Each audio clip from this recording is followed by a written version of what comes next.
Assalamualaikum warahmatullahi wabarakatuh. Perkenalkan, nama saya Taufikur Rahman, NPM 19111000215. Kali ini filsafat pendidikan Islam membahas tentang manusia dalam proses filsafat pendidikan Islam. Di dalam manusia dalam perspektif filsafat pendidikan Islam dibagi menjadi 3 pokok pembahasan. Yang pertama, gambaran proses terciptanya manusia, dan yang kedua, kedudukan dan peran manusia sebagai khalifah, dan yang ketiga, potensi manusia dan implikasi terhadap pendidikan manusia. Yang pertama, gambaran proses terciptanya manusia. Manusia secara bahasa disebut dengan insan, artinya makhluk yang berakal dan berperan sebagai subjek kebudayaan, yang mempunyai rohani, fitrah kalbu, dan akal.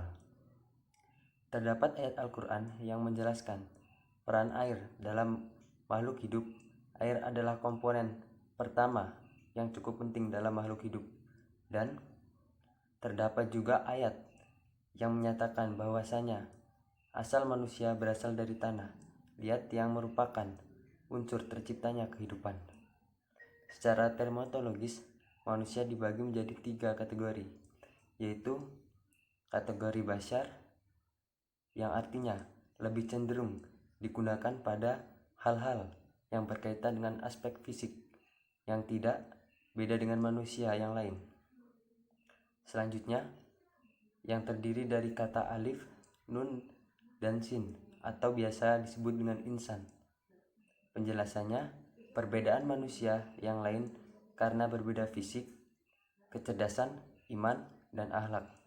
Dan aspek yang ketiga yaitu dari Bani Adam, artinya menggambarkan keturunan Nabi Adam dari masa ke masa yang berasal dan sifat-sifat yang dibawa dari lahir.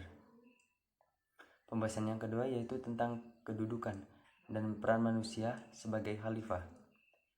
Peran khalifah memerlukan syarat tertentu, dan manusia dapat menjadi seorang khalifah. Akan tetapi, iblis tidak bisa menjadi seorang khalifah layaknya anak Adam, dikarenakan iblis memiliki sifat sombong, dan angkuh dari kesombongan itu membuat mereka murka dan tidak bisa menjadi khalifah. Selanjutnya, potensi manusia dan implikasi terhadap pendidikan manusia.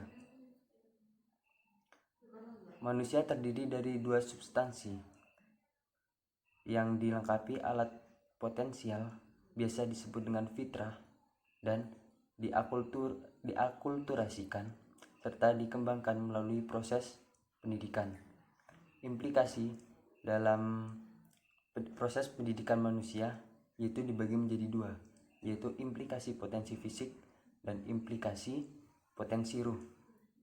Dalam implikasi potensi fisik ini dijelaskan bahwasanya pendidikan jasmani adalah bagian penting untuk mendidik menjadi pribadi yang utuh dalam penginderaan dan kepekaan yang terintegrasi dalam dalam akal budi.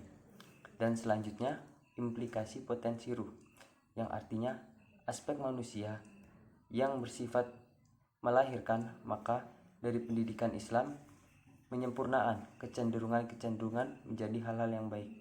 Itu saja menurut saya. Saya Taufikur Rahman. Saya akhiri. Wassalamualaikum warahmatullahi wabarakatuh.